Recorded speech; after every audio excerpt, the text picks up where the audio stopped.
是公视第一台，刷落来请收看咱的新闻。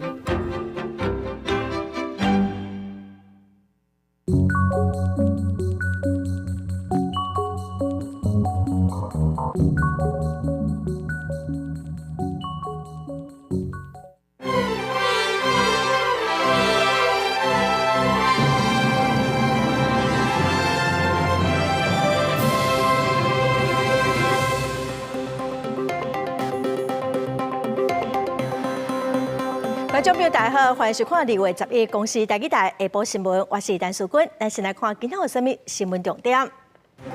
立法院中韩国瑜爱总统大清的要求停止大罢免，立法院今仔就来处理加严办选罢法的复议案，那被表示若好关对英台爱落台负责。NCC 昨暗头宣布讲，将对2月7日开始，海外寄来手机 WiFi 等第2级电信管制器材的审查费750块，要暂停收费。台南咸水风炮早起伫咸水的关帝庙启动，2天2枚风炮示警正式开始。今年计共是有250座的炮声。来看立法院中韩国瑜昨是亲身向总统赖清德表示讲，望总统以民进党党主席的身份来呼吁停止恶性的大罢免。赖总统是以不够讲的菩萨为因，众生为果来回应。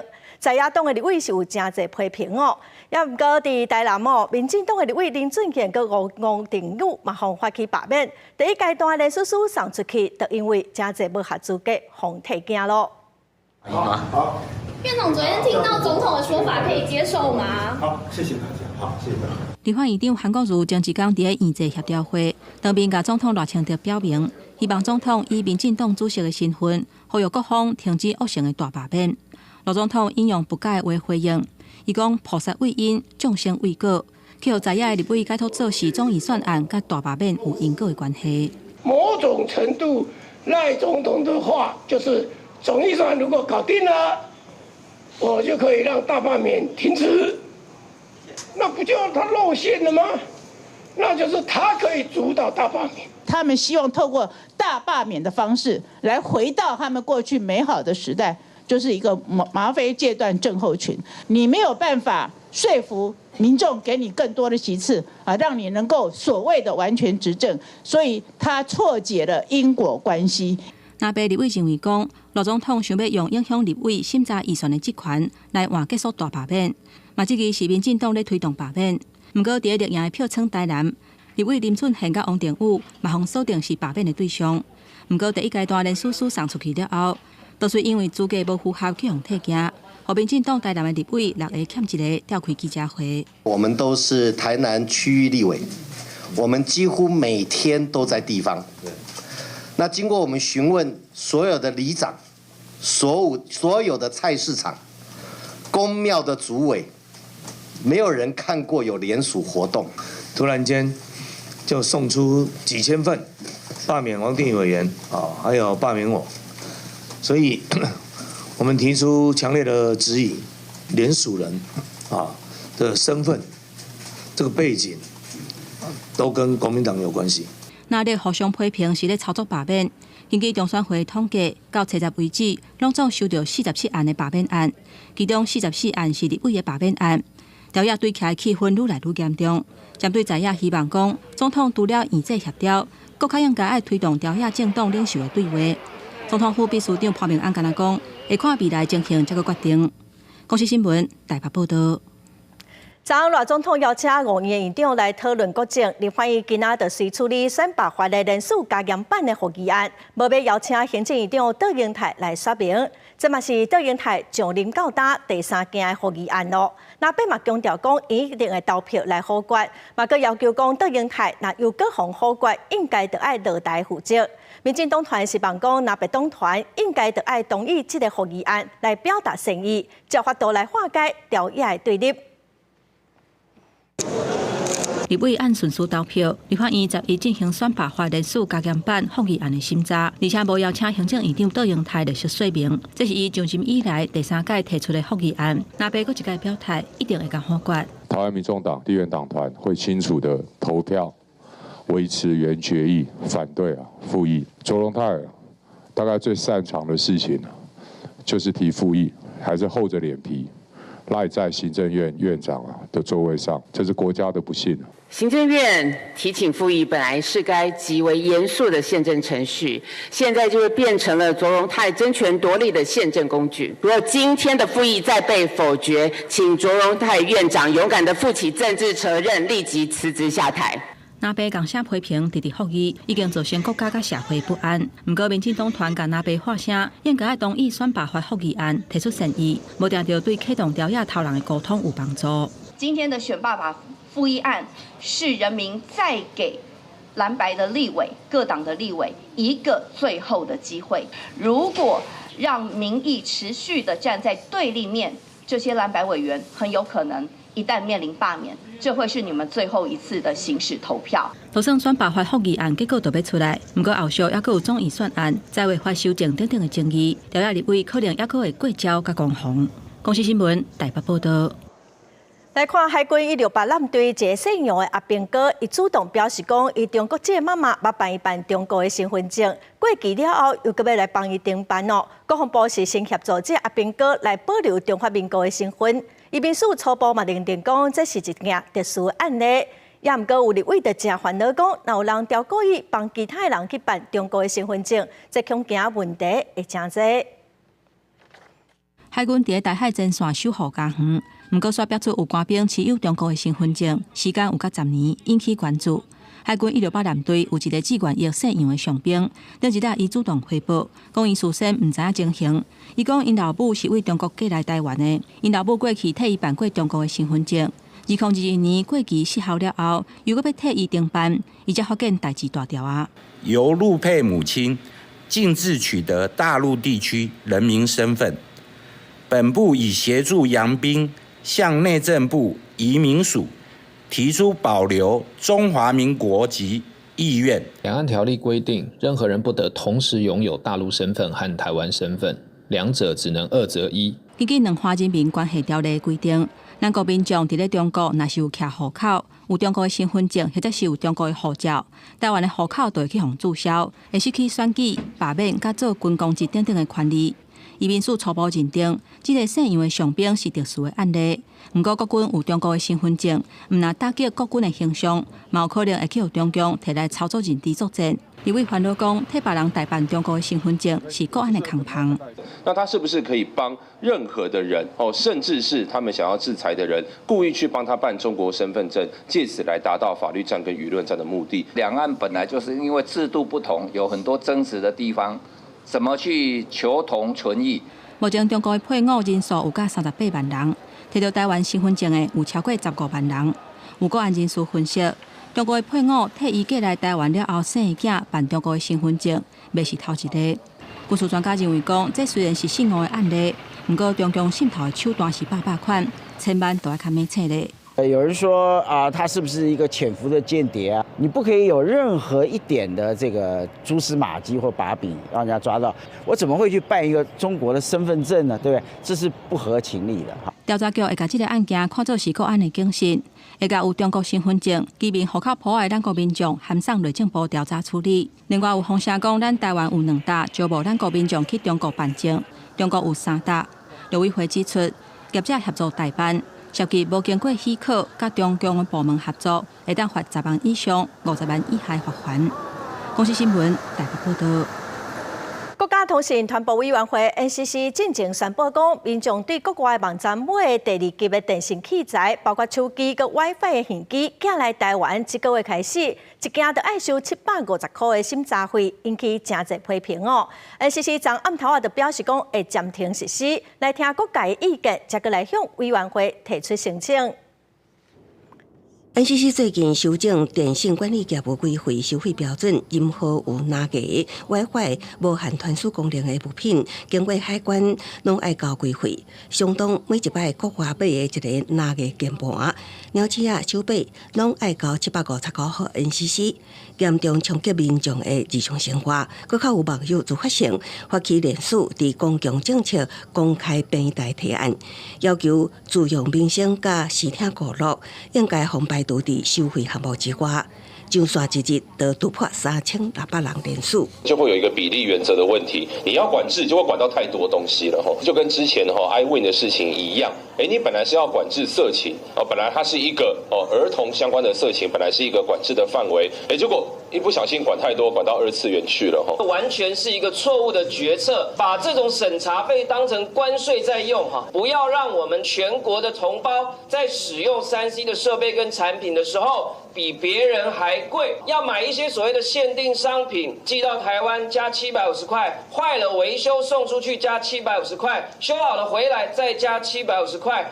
那好，民众们知影立委也谴责，并对批评的声音 NCC 采集宣布将暂缓实施750新查费。另外，已经依法申报的射频器材会先通知申请输入者有审查费用提缴，会进行审查，但应收费数额确定了后，搁开缴费单以函交纳。这个决定是为了管理电波的秩序跟使用者付费的精神。暂缓以后什么时候再来做处理，我们会先广征各界的意见之后，再做成报告，再向委员会提出讨论。道家超级民生 NCC 表示，已经启动内部讨论，会审慎评估政策影响，未来收集各界意见了后，会进行更加周全的量算来检讨调整。公司新闻采访报道。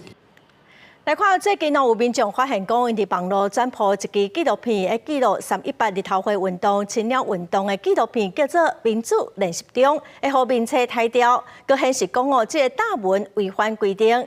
今仔这个纪录片的团队嘛出面来开记者会，抗议民车管理机制。民主练习中这个纪录片呢，它其实是记录了318，就是这个太阳花时代年轻人的故事。纪录片《民主练习中》用镜头记录英国318日头会盛大的少年家，后来参与地方政治，甲规个公民社会对318到青鸟运动这10年来的变化。纪录片当地面册宣传物资广告文章有万多人分享，所有侪民众发现分享出去的刊文互面册抬掉。纪录片团队表示，因拢有遵守广告的刊登规定，嘛投入预算在面册刊广告，所得到这款结果。因认为这是侵犯使用者的权利，嘛是侵害言论自由。就是我们完全无法理解它的限制的那个前提是什么，机制是什么，所以其实这个我们也很难理解，说到底我们把 Meta、把脸书、把这些社群平台养得多大了，然后造成最后他们反噬我们。他会长可能成为另外一个独裁者，而那个独裁者我不知道要跟谁。我要跟祖克伯嘛？除了抗议之外，我觉得那是我们面对未来社会的一个媒体时代，一个网络时代来临，我们必须去思考的。这个是一个很诡异的事情。针对面册审查机制，纪录片团队抗议无够公开透明。另外，积极参与社会运动的台湾劳工电线嘛出面声援，表示当初青鸟运动的号这个名，嘛是因为发现伫面册写到青岛东路的文章流量会受到限制的关系。有帮他获得更大的经济利益的时候，他就让你曝光的一个脸书的平台，现在似乎别无选择的这样的一个平台表达最严正的抗议。那当然，民主没办法妥协，言论自由没办法妥协。针对面册台文章的问题，导演表示，因为向Meta反映，但是敢若得到罐头信息的回应，讲因文章违反社群守则，然后就无过进一步的回应啊。团队表示无法度接受，嘛这支面册违反广告刊登的合约，然后要母公司Meta应当重视台湾使用者的权益，伫咧台湾成立客户服务中心。记者卢尚如、郑俊尧台北报道。美国总统川普宣布要针对进口的钢铁和阿鲁米要扣25%的关税，也毋过昨午，咱台湾的钢铁股大部分刷拢起。有专家是指出讲，应该是因为咱台湾外销美国的钢铁已经伫232条款封扣25%的税咯，所以美国实施对等关税是无影响到咱台湾的钢铁厂。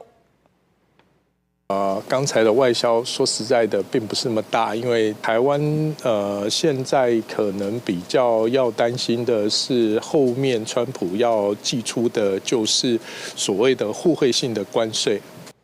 中共表示讲，去年外销美国的钢铁只有9000吨，外销加拿大有41000吨，墨西哥有157,000吨，所以美国扣关税对中共的影响是无介大。也毋过对油工厂、佮有手工具、汽车零组件、加钢铁相关产业的影响就爱搁继续观察。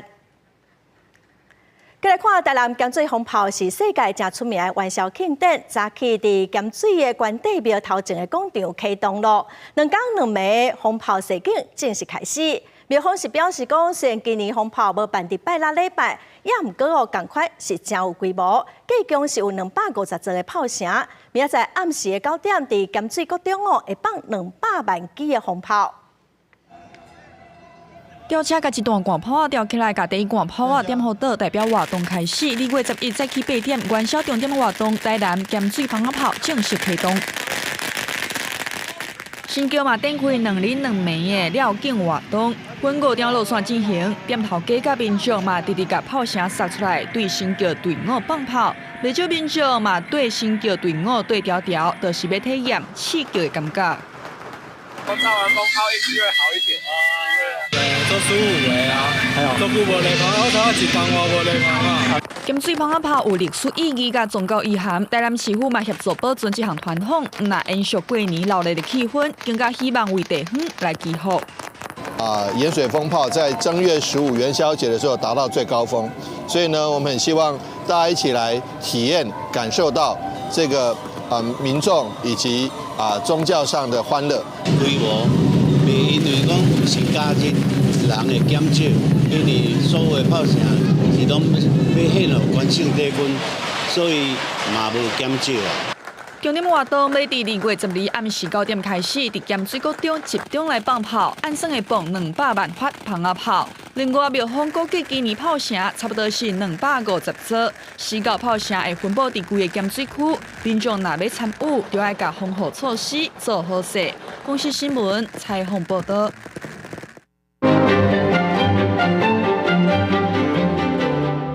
过年过煞来15，就是元宵节咯，所以明仔载15传统会食圆仔、看花灯、有叶米菜。另外，伫台湾的各地头哦，嘛发展真侪元宵节真特别的活动，亲像是台南的咸水风炮，佮有台东的炸邯郸等真精彩的活动。今日解发新闻，咱特别请义诊带大家来看，咱全台湾各地是安怎来庆祝元宵节。是主播，明仔载就是旧历正月15元宵暝，是咱台湾正重要的传统节气。正月15嘛是道教三界公之一天官大帝圣诞，所以元宵暝嘛号做上元节。咱台湾的元宵暝按野糕丁、玉米菜，而且各地头拢会办灯花，闹热滚滚。今年官方的台湾灯花呢，都办伫咧桃园，主题是无限乐园，结合 AI 新科技，代表台湾无限的可能性和发展。古早传统的元宵暝，佫有一个真趣味的风俗，这交未结婚的查某囡仔咧，会头班仓来讨一个结婚的好吉兆。人讲头班仓嫁好翁，头班菜嫁好婿。若查某囡仔咧，就要跳菜鼓，才会当娶水某。嘛，因为这鼓仔顶的顶和顶这个字咧是共音的，所以想要生囝的人咧，嘛会去庙里弄顶卡，希望会当添丁。这元宵暝活动百款咧，台湾有一句话讲：北天顶、南放炮、东邯郸、西乞龟、中蹦流、外白蠓。先来看这北部新北并客放天顶。古早台湾人为着要闪土匪，会放天顶保平安。后来嘛，真做风俗，村民会甲愿望写伫咧天顶顶悬，祈求平安。台南咸水的放炮咧，是咸水武庙主办。地方的老大人讲，上早是因为当地着灾着瘟疫，居民就举办照景，沿路放炮啊。这照景结束啊，疫情嘛有影消退啊。居民感染升温，当年的元宵节就照例放炮。东邯郸是台东的炸邯郸，台湾人认为邯郸夜惊寒，当年正月就会炸邯郸。大部分拢是汉草较好的查甫人，汤北体、手提手机，装做邯郸夜，信众会向伊献炮啊。互邯郸夜会当较温暖的，嘛祈求保庇。若这西乞龟讲的是骗学的乞龟，这经庙咧会提供平安龟，互信众求提登去处理，祈求厝内人规年烫天拢平安顺遂。地方俗言语讲：蒙龟头起大楼，蒙龟尾存家伙，蒙龟壳事业稳达达，若蒙龟骹金银财宝是满厝骹。中蹦龙是苗栗客人发展出来传统烧火龙的活动。客人过年是为正月初1到15，客人过元宵是比正月初1更较闹热。蹦龙的活动拢做分做7部分，代表迎春迎新，希望透过这只新龙保庇民众平安吉祥、五谷丰收。上尾一个外白蠓是妈祖的白蠓，白网呢是当地口语，用台湾台语讲的意思就是拜庙。地方的庙司呢会伫元宵庙拜神礼来祭神。在元宵庙闹彩彩为台湾头到台湾尾。台湾人的元宵经过时间的发展、文化差异，和亚洲其他国家移民社会无共款，已经有咱家己的特色啊。以上就是今仔日的解剖新闻，咱个时间交等去主播。感谢怡真哦，明仔载元宵节节目是真精彩，也毋过天气恐惊是无偌好。气象署是指出讲，因为南方云系往北移动，佮加上锋面通过，各地哦拢有可能会落雨，西部佮有东北部雨水哦佮会真高。从卫星图上我们可以看到，就以目前来说，台湾地区在花东地区云量多，底下会有一些降雨的几率。另外，南边海面上有一些云气，这些云在今天晚上以后会逐渐开始影响我们天气，甚至元宵节以及星期四，这南方云系北移都会影响我们天气形态。气象署表示讲，南方海面的云系今仔暗时开始到拜三、拜四会影响台湾。伫台湾的北边哦，各有锋面会形成，按算讲明仔载会通过台湾。未来一礼拜会有2阵的冷空气，天气会合适，温度的变化会真紧哦，所以就要特别注意。再来看今年1月有3阵的寒流，佮加上流感的疫情是真严重。最近哦，病院的急诊人拢吵。北部有真侪间医学中心哦，通报讲病床拢是满的，走廊嘛有真侪病人在等病床。卫生福利部是表示讲，会来协助病人转诊分流。急诊门口顶倒显示床位已经满，不过有关继续有病人走来求诊。北部真侪间医学中心急诊等眠床的病人真侪，部分满床已经向119通报。11日透早，南口中间有141人在等待，台大病院有131人，成功病院和三总等待人数也拢维持伫50人左右。其实每年都会用这，只是今年更严重一点，因为之前有疫情嘛，解封之后流感就变为主要的原因。流感盛行的期间，请政府协助把医疗资源分配一些给急诊。医师分析讲，最近流感真严重，呼吸道的镜头大约占3成就诊的人次。也有第一线的急诊医师指出，甚至因为推床也满，插管的病人敢若会当倒伫涂骹 ，CPR 也敢若会当伫涂骹进行。台湾急诊医学会表示，每年的1月到3月是急诊上辛苦的时阵，今年确实特别窒，初估病人等待病床至少需要1天到2天。去年年中开始就一直满到现在，好像这个状况其实并没有停过。要把一个病人跟下一班交代状况，都要花比时间更久的时间。医院内已经满床，确实没有办法处理这个重症的情况。其实我们的医院彼此之间都有一个网络的存在，他们就会立刻来联系邻近的医院协助收治。卫福部医事署指出，今年春节期间初期创下急诊来诊量上悬的纪录，有4.5万人次，开工以来有确认。平均每日来诊量是2.6万人，后续会继续减少急诊人数，若有需要会邀请各单位开会验伤。公司新闻采访报道。最近流感长的事件，国民健康署今仔嘛公布一个研究，指出讲食薰甲数流手薰，拢可能会增加流感重症的风险。有食薰的人确诊流感的几率是比无食薰的人悬出5倍。食薰的人为着流感重症住入去加护病房的几率，嘛比一般人悬出2.2倍。另外，常常数流手薰的囡仔，流感重症的风险嘛较悬。拒烟防疫过好年。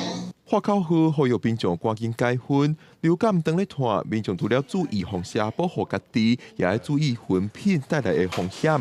国健署指出，偏无食薰的人，确诊流感的可能性是5倍，甚至会影响身躯边的人。因为病病拢是为着流感的儿童，有接触二手薰的儿童，重症带儿童加护病房的可能性是4.7倍。你每天的香烟的一直暴露，那你的气道本来就是一直在每天在发炎的反应。当你得到感冒的时候，或病毒感染的时候，更容易感染。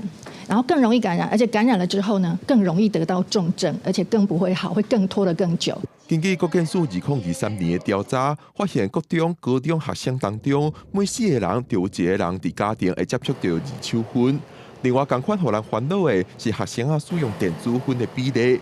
长期的趋势有咧提悬，根据统计，有使用电子烟的高中生为2014年的2.1%，要10年后2023年提悬到6.3%。在中央有成立跨部会单位的合作，那如果说我们学校有采取到或者卫生单位有觉得青少年有吸食这些电子烟的违法产品，那么必须交给我们警政单位来追查及源头。国建署表示，除了透过下部会的合作对查电子烟的源头，针对校园，国建署也参教育部合作，加强校园内防烟害宣导。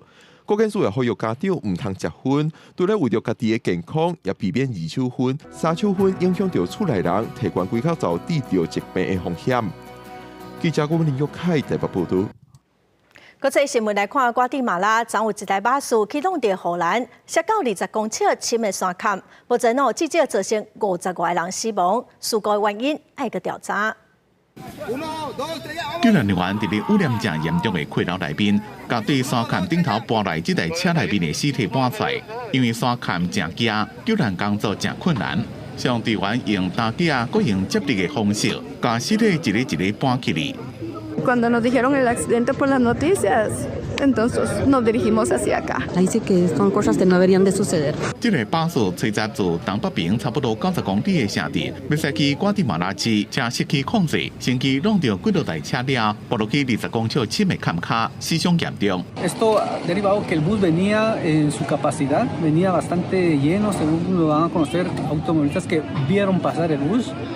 Por la hora son buses que trasladan varias personas a sus lugares de trabajo, posiblemente se dirigían hacia el sector de la terminal, pero al caer esas personas quedaron unas sobre otras, quedaron pues con golpes internos y esto les provocó prácticamente la muerte instantáneamente. 通信部长迪亚兹讲，初步调查显示，这台巴士已经30吨啊，但是也是有营业执照。调查人员正伫咧调查迄当阵是毋是有超载。公司新闻吴文玲编辑。伫巴黎气候协定希望讲，伫2100年的时，全球温度升悬是当来控制伫2度内。也毋过，根据2项上新的科学研究指出，讲全球暖化温度升悬，即卖已经比工业化进前增加超过1度半咯。即嘛显示讲要控制伫2度以内，这恐惊已经是一个无可能的任务。美国南达科他州部分地区已经雨势砍掉，一条北风式系统这礼拜会向东部刷动，伫芝加哥落几啊寸悬的积雪，也安尼可能会有冬季北风式警报的发布。美国正努力应应寒冷的天气，也毋过对整个地球来讲，破纪录高温才是真相，也代表这是真无好的消息。For January 2025, we found that January was the warmest January globally, with a temperature of 1.75 degrees Celsius above the pre-industrial average. And this is not only the warmest January on record, but it's also the 18th month, last 19-month period where global air surface temperatures have been more than 1.5 degrees above that pre-industrial average. 两边查查勘定伫自然气候变迁期间的上新研究，加做全球未当有效应对气候危机的证据。有名气候学家詹姆斯·汉森所发表的研究结论指出，地球气候对温室气体排放增加的敏感度比进前认为的也较悬。几礼拜进前，伊才发出严厉的警告，表示伫未来20年来，地球的全球温度会升悬大约摄氏2度。佮表示，联合国气候变迁小组要提过目标，希望伫2000年地球有50%的机会会当将暖化控制伫摄氏2度以内。不过，伊表示，这已经是无可能实现的愿景，2度C的目标已经死啊。另外一篇由德国气候学家贝瓦卡所发表的研究是利用真实世界的气候资料加气候模型，发现第一个突破温度临界值的，但1年份落地平均温度达到同款临界值的第一个20年间。结论是，照这个趋势，会当确定2024年会是升温摄氏1.5度的第一个20年间。Tackle the root cause, so massively and rapidly cutting our emissions of greenhouse gases. 虽然真侪科学家表示，只要随快速减少碳排，就会当避免程度恶化。不过，国际气候行动行真慢，实现的机会亲像愈来愈无希望。美国总统川普就任头一个行动，就是要提出巴黎气候协定，包括阿根廷、加印尼在内的其他国家也准备要提出。另外，联合国定定的测试提高减排新目标，200个国家中也只有10个国家遵守。公司新闻黄文林编译。再来看西班牙最近10档经济表现是非常的优秀。去年底嘛，互经济学人杂志选做是全球上好的经济体。去年经济成长率是有3.2%，超过德国、法国、意大利甲英国等国家。英国广播公司 BBC 嘛指出讲，西班牙因为互旅游业、金融服务、佮科技等领域拢并肩发展所以互经济通继续成长。坐伫真水的海岸边，来一杯冰凉的秘鲁吹海风。西班牙南部海堡真侪游客来遮，享受温暖的日头甲沙漠。西班牙旅游业伫新冠疫情了后真紧扩大，推升西班牙的经济表现。2024年国际旅客人数突破9400万，比前一年成长10%，创历史新高，也已经甲全球上大国际旅游中心，当年接待1亿游客的法国实力相当。西班牙是欧元区第4大经济体，不过前几年经济表现真好，去年底更加获经济学人杂志评选为全球上好经济体。英国广播公司 BBC 报道指出，西班牙2024年的经济成长率达到3.2%，比德国负0.2%、意大利0.5%、法国1.1%、甲英国0.9%高出几啊倍。西班牙经济甲数位转型事务部指出，西班牙成功的关键是因为采取均衡发展的模式。伫发展旅游业的同时，金融服务、科技甲投资等领域，更是帮助西班牙为脱离疫情期间 GDP 落81%的关键。美国迈阿密一直是好业的拉美人，寻求更好的生活目标。即马大西洋的兴旺也出现料想未到，而且佮加热发展的竞争对手。马德里就安尼，互 BBC 比如做欧洲的迈阿密。只是经济复苏带来大量拉美资金，大批拉美好业人甲观光客涌入，互房价甲租金上起，造成少年人买不起，甚至洗不起厝，大房贵基继续摊烧。西班牙民间也对过度观光感觉不满，民众加入街头抗议。欧盟执委会预测，西班牙今年会继续伫欧盟主要经济体竞争中保持领先的地位，可保持高过欧盟平均水准。不过未来有完无确定的挑战。公司新闻地位人编译。来看台湾的星巴克咖啡，昨暗伫面册公告讲，因为反映原物料成本，今仔开始饮料要起5块到10块。目前7-11佮全家超商是表示讲，因暂时袂起。路易莎甲卡玛咖啡是表示讲，会看状况来调整。全球咖啡豆机会最近一直咧起，就连台湾星巴克也疑似经袂掉即届的成本起价。青也伫面册公告表示，受到气候反常和国际情势影响，为反映部分原物料成本，对10日开始，部分商品是小可起价，亲像现煮的二色甲每日精选的商品起5块，茶商品甲生冰绿商品调整10块，专门市内容继续添杯，全部饮品是调整5折优惠。斟酌一下要不要多花这些钱。性价比方面可能没有达到我想要的，对啊，比较少去。观察全球2大咖啡机会交易所，其中的美国州际交易所咖啡豆机会会继续对去年2月10日一磅195.6美金，一路是称价今年1月一磅超过300美金，2月初早来到一磅431.95美金。其他的咖啡业者是坦白讲，最近伫商业豆甲机会豆确实有听讲起价，因应咖啡豆原物料调起价，加深中小型咖啡业者经营难度。大型连锁业，我觉得造成的影响，我个人认为不会太大。但是对这种中小型的这种个体户，那会不会淘汰掉一部分？我认为肯定会。对台湾星巴克起价，国内的便利商店亲像7甲全家拢无要起价。85度 C 回应讲，目前是继续经，成本压力大。陆耀沙表示，3月了后看情形，考虑敢要调整。卡玛咖啡是无继续调整的计划，未来会看咖啡原物料的市场随时修正。星巴克它可能是开了第一枪，但是接下来呢，其他的咖啡业者应该也会有陆陆续续涨价的一些状况出现。巴西政府农作物预测机构预期在未来3年产量会大幅下滑4.4%，因此这个都推升了咖啡豆的价格。有专家认为讲，面对咖啡豆原物料调起，其他的咖啡业者可能会选择唔起来扩大市占率，只是咖啡的计价起价，恐惊让爱啉咖啡的人开销受到影响。公司新闻采访报道。台南市因为4月要办全中运，所以全市的学校会停课5天，所以已经先伫2月初5开学咯。其他的县市拢是今仔开学。这学期开始班班有牛奶的政策取消咯，也毋过包括台北市在内有部分的县市会继续。台北市要利用牛奶的兑换券，相关的配套嘛拢已经准备好势咯。也毋过市政府希望讲中央会当继续来补助经费。册包上课要用的物件、校歌、自主学习的作品，台北市民传国小的学生是转来学校上课，有人精神袂歹，嘛有人阁想要困。写完了。你什么时候写完的？昨天睡眠不足。台北市市长蒋万安、教育局长汤志明特别伫咧校门口来送因电板，嘛到场来体验共用的游戏场。前年开始我们就编了9800万的预算，今年还有5000万的预算。我们不管是无障碍的电梯、无障碍的坡道，就是希望所有的孩子都可以使用。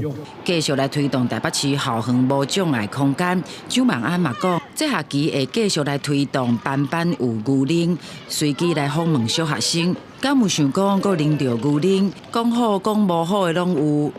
我很喜欢喝鲜奶，就是学校发的保酒乳有一种奇怪的味道，所以就不喜欢。无介意保酒乳，想要啉到牛奶，部分台北市囡仔的心愿上近4月会落实。局长汤志明是表示，牛奶的兑换券相关配套大部分拢准备到位。包括市长，包括我们教育局都有跟超商他们做一些联系哈。那对于用喝鲜奶兑换券的方式，我们大概都相关的配套大概都已经有都准备到位。汤志明强调，亲像市长蒋万安讲的，班班有牛奶的相关经费拢在研究，也毋过也是希望中央会当伫咧经费，互囡仔上大的支持。公司新闻综合报道。今仔开学咯，有调查是指出讲，台北市153间国小，只有4间学校附近有设家长接送的临时停车格哦。台北市的交通局嘛表示讲，有针对台北市的国小来评估讲附近的交通设置敢要调整，嘛来评估讲敢有空间哦，会当来设临时的停车格。一台2台汽车伫备车馆整齐停靠，今仔是国小的开学日，真侪家长透早都爱接送囡仔上课，也毋过学校4科位的停车限制真侪，定起互逼迫违规停车，也是这会当量早来卡位接送。因为大家都接小孩啊，都要并排一下啊，所以我们就尽量啊，就早点到啊，就是可以。停靠边那点，这个大概就台北市的现况。当然，如果说有让我们临时可以停靠，那一定会比现在停在马路边的来得好嘛。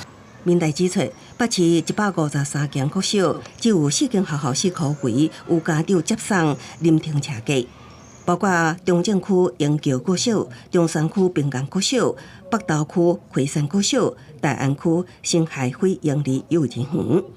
多数学童伫危险的环境来上学课，一个无细致就可能发生意外。高工处表示，已经将对北市国小全面检视标志，敢是需要更新，搁评估敢是有充足的空间，设置停车格也是备车馆。清查之后，是有5所学校它是有设置避车弯的一个条件，那13所学校是有设置停车格位的一个条件。透过会勘的一个过程当中，我们会邀集相关的单位来做一个确认。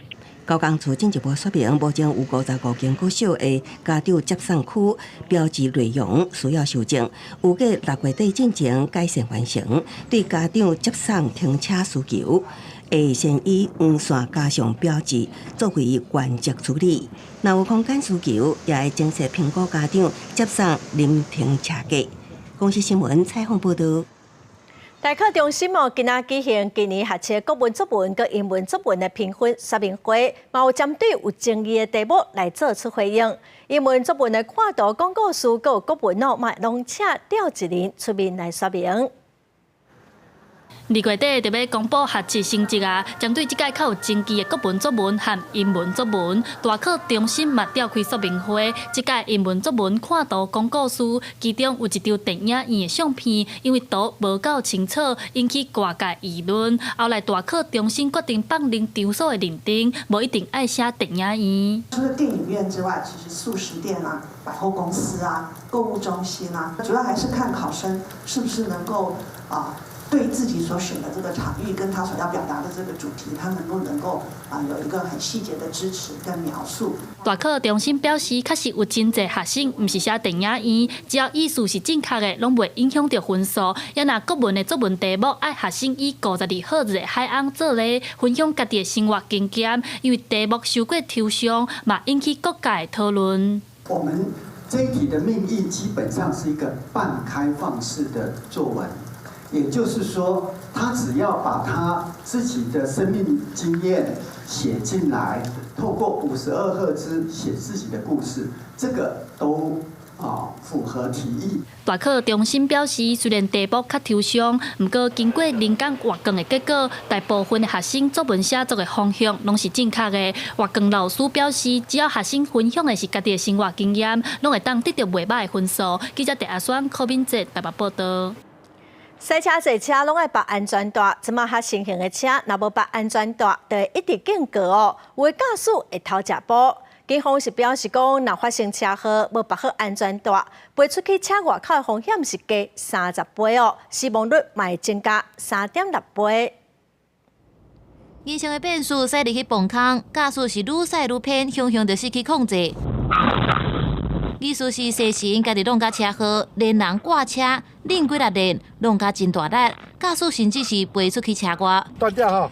啊无，伊用一个假啊！交到警察到场处理，驾驶飞出去车外受重伤。不过警察发现伊无下安全带，使用的是插扣来代替。男子未依规定系安全带，于车辆翻滚时抛出车外，身受重伤。是使用消音扣，直接让车辆的警示音消音。 这些都是违规的行为。驾驶上国道无下安全带，出车祸死亡，去年有20人。警方抓这类的违规，也处罚超过16万件。国道警察是分析讲，含有下安全带来相比，驾驶无下，互喷出去车外的风险是悬出30倍，致死率也大抢悬。比起正确使用的人，是增加3.6倍的危险。有。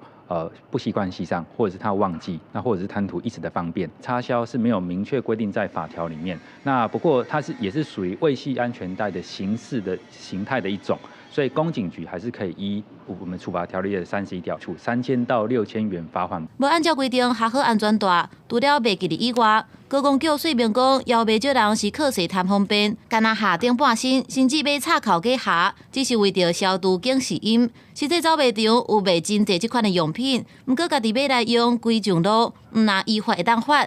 更加是减一层保护，大影响到行车安全。公司新闻采访报道。 中营航勤工会基层员工甲劳工团体早起去桃园地方法院定情，因指控讲中营航勤企业工会长期拢是主管在主导，无为基层的员工来争取权益。基层员工嘛表示讲，桃园市政府已经申请要解散中营航勤的企业工会，因是呼吁讲法院应该赶紧来同意解散，才袂去损害到基层员工的权益。 航勤工会要解散，桃园法院一起来！中央航勤基层的员工甲劳工团体11早起去桃园地方法院门口开记者会定情，诉求地方法院同意解散中勤工会。嘛讲桃园市政府进前以中勤工会违反工会法，无以中庭运作为理由申请解散工会，去地方法院驳回申请甲后续的控告，造成工会年外拢无法度正常运作。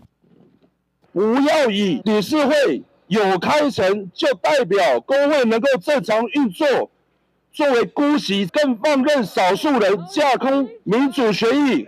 他连续3年没有正常召开会员大会，去年更4次留会，被劳动部还有台北高等行政法院认定他侵害员工权益。劳动局嘛限定中轻企业工会3月底进前召开会馆大会，而且盛会，若无会阁一届向地方法院申请解散工会。针对部分员工甲劳团的指控，中轻企业工会回应讲，一切依法执行，是因为会馆的人数一个手为100多人，日头增加到600多人，开会出席的法定人数不够，才会流会。不管是会员他们提属的联署临时会议，或者是我们113年的定期大会。我们都有按照主管机关的指示，在期限内限期召开，只是出席人数不足而留会。陈情所指，行情工会种种违法行径，并非本院上开裁定所得审究。日后若收受新的申请案件，本院将依法审慎处理。桃园地方法院回应讲，桃园市政府在112年罗生枝第8号的案件内底。因为无写明中轻工会有无法度以中庭正常运作会务的情形，无符合工会法的规定，地方法院驳回解散工会申请，这是有法源的。不过嘛，讲到未来若是有新的申请的案件，嘛依法谨慎来处理。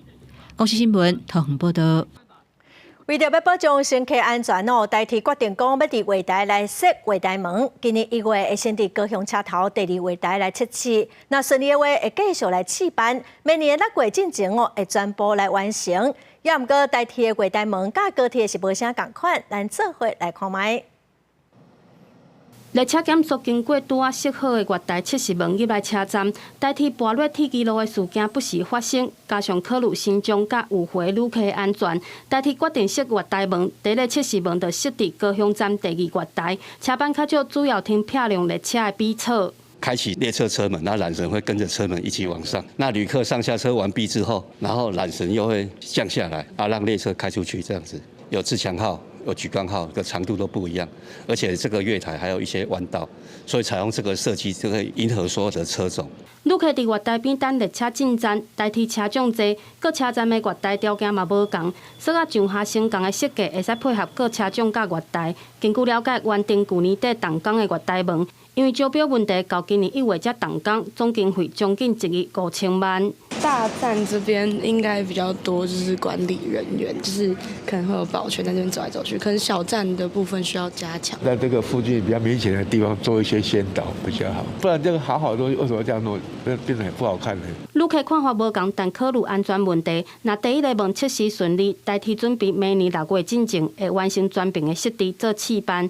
毋但月台门代替月台连接高雄捷运的通道工程嘛，伫赶工当中，估计上近4月会使启用。公司新闻单环宇寇正准高雄报道。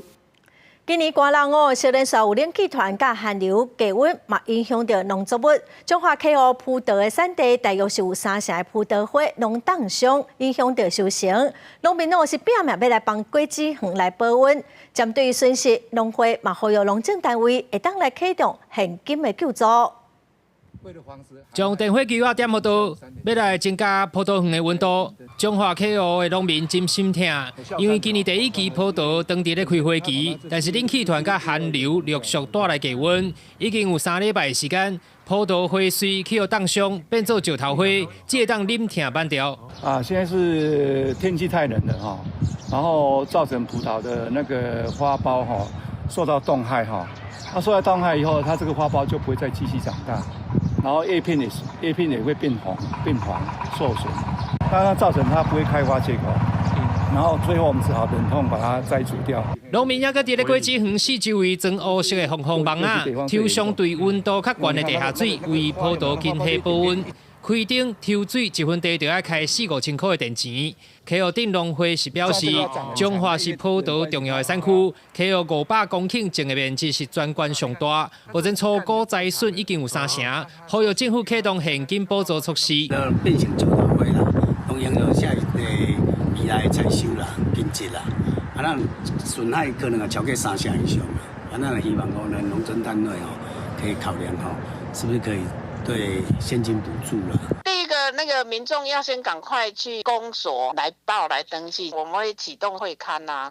如果他有达到20%，我们也会跟中央争取，看看有没有灾害的一个补助。中华县农业处强调，农民会使先保存证据，而且前往镇公所通报登记，县府就会启动会勘。若是损害率达到20%以上，就会协助向中央争取灾害补助。公司新闻中华报道。过年过哦，因为菜市量搁真济，所以菜是落价。西丽果菜市场1公斤即马大卖价是大约20块，各类菜1公斤嘛剩10块。虽然最近天气是真寒，菜市大了较慢，也毋过因为量搁真济，所以价格是无啥变动。它就比较。民众摕着刀仔来到这处各类菜园，园主开好，民众以1粒10块的价格自行采收，吸引不少民众前来。像这个比较没有裂，就可以放比较久。对。我就1粒卖10块。啊，但是爱家己剁。还有这几车的高丽菜，拢是由城市人士关乎西丽广福宫，结合关怀活动送予关怀民众。新路的人士哦，现代的，因为菜农最近的菜真少哦，嘛采工哦，到1千斤的高丽菜，要来送予咱的关怀民众。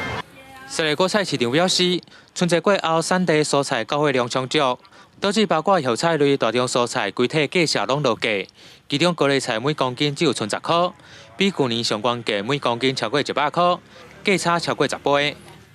过年后一个礼拜的等于是强烈冷气团哦，那个蔬菜生长比较慢哦，稍微有一点回升，可是整体还是不欠佳啦。西丽果菜市场就讲，虽然近期碰上几啊波冷气团，嘛造成产地蔬菜生长速度慢，但因为菜量侪供货充足，每天的蔬菜交易量阁有700吨左右。目前平均的菜价比春节前价5块，维持在每公斤20块左右。公司新闻王伟雄为你报道。高雄市有395场的市猪场，饲29万只的猪。伫农业部的饲猪100亿基金的计划4档来，嘛已经协助262场的饲猪场改善设施，减少摒扫的时间甲人工的使用哦，嘛省水3成以上。将水管提起来，开始钻地下下面的地势。这4年来，猪农陆续将地下拢改造成这款高层式的地下，互伊伫咧管顾方面是省时省工阁省水。以前伊家己一个人摒地下要1点钟以上，即摆水管有咧4家钻咧10分钟就会当解决。重点就是吼，因为产疗第一水源无啊，你这省这3成的水，你伫污水这方面水量会当减起来吼。对这个污水的处理、水质方面帮助最大。但金水讲，伊饲猪已经40多年啊，也发觉产业爱对时代进步，所以4年前开始加入饲猪100亿基金计划，农业局补助猪农将传统的地下改建成高层式的省水地下，辅导262个猪场转型，估计这4年省水62000吨。尤其计划中嘛有加入一寡自动化升降设备，会当解决人工不足的问题，和高雄的饲猪产业符合时代需求。在农业部100亿基金的挹注之下，4年内总共投入2.4亿元，协助262场养猪场改善猪舍及导入新式的养猪设备，来提升竞争力。未来也会持续向农业部争取相关的经费，来协助养猪产业永续的发展。中央饲猪100亿基金计划已经结束，农民讲虽望政府补助一半，但是对因来讲，经甲头的重担已经减一半。农业局表示，未来会继续争取经费，辅导饲猪产业提升竞争力。记者柯家族柯昭雄高雄采访报道。伫台东县有真侪野溪温泉，金轮溪最近嘛出现温泉，成袂少游客来浸。也毋过浸野溪温泉着爱特别注意，溪水有可能会熊涨起来。县政府嘛呼吁民众着爱特别注意安全，嘛禁止民众驾车驶到溪边。台东县太麻里乡金轮溪15年前无落溪洪灾了后，野溪温泉互抢落来的土石带起来，消失真侪年。去年有民众陆续发现溪内又搁出现温泉，而且因大石头四边形成一个温泉水池。即马起袂少民众和游客来泡免费的野溪温泉。就是推荐的啊，就是来这边野溪来泡看看。景不错，这部落很特别。关府水利科表示，金轮地区的温泉水位并无变化，溪流会喷出温泉，可能是这几年山区落雨抢掉溪床的土石，而且河流水也变济，地表的温泉水对溪床的芳喷出地面。不过泡野溪温泉，若准拄到山区大雨，溪水沉流会有危险。即马天气当咧寒，泡野溪温泉的民众增加，关府已经打临时的公告，提醒民众爱注意安全。民众要去戏水的话，我们目前是没有相关的规定可以去禁止的啊。但是我们会在相关的进入的路径去设置相关的告示牌，提醒民众要注意自身的安全。官府也提醒民众千万唔通为着泡免费的温泉洗车入去溪床，若无按照水利法规定，会罚2500到5万块以下罚金。另外，也呼吁民众要有公德心，把粪扫提走。公司新闻采访报道。下晡的天气，咱就看各县市详细资料。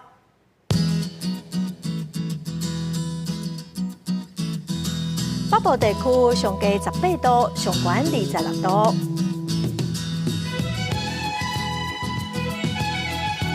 中部地区上低18度，上悬24度。南部地区上低20度，上悬26度。东部地区上低19度，上悬22度。外岛地区上低13度，上悬20度。再来看未来3天的天气。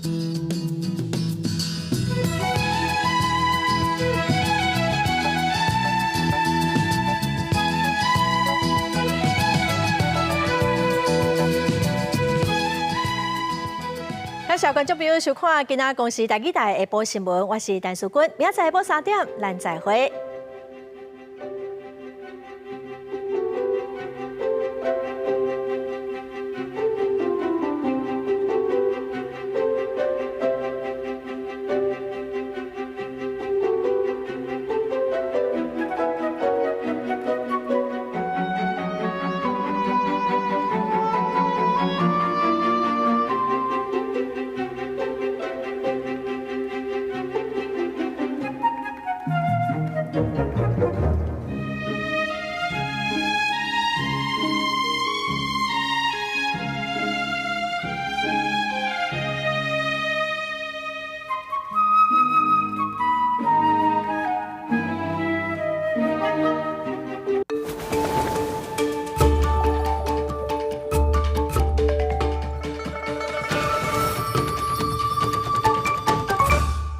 你若袂当稳住了，以后伊要通过上面法律输在一桥。国内的政治纷争必须在宪政体制内依循民主的方式，才能持续深化民主。政治的问题，你用政治的方式来解决。民众都嘛有讲啊，啊无你好打，你倒戈啊。即马和解嘉宾行到后边比走味的嘉宾啊。拜一至拜四暗时10点至11点，收看台湾新眼界。公视台记台拜六暗时11点来看暗光照电影院。用警察用水龙，用送电人用的。车北看。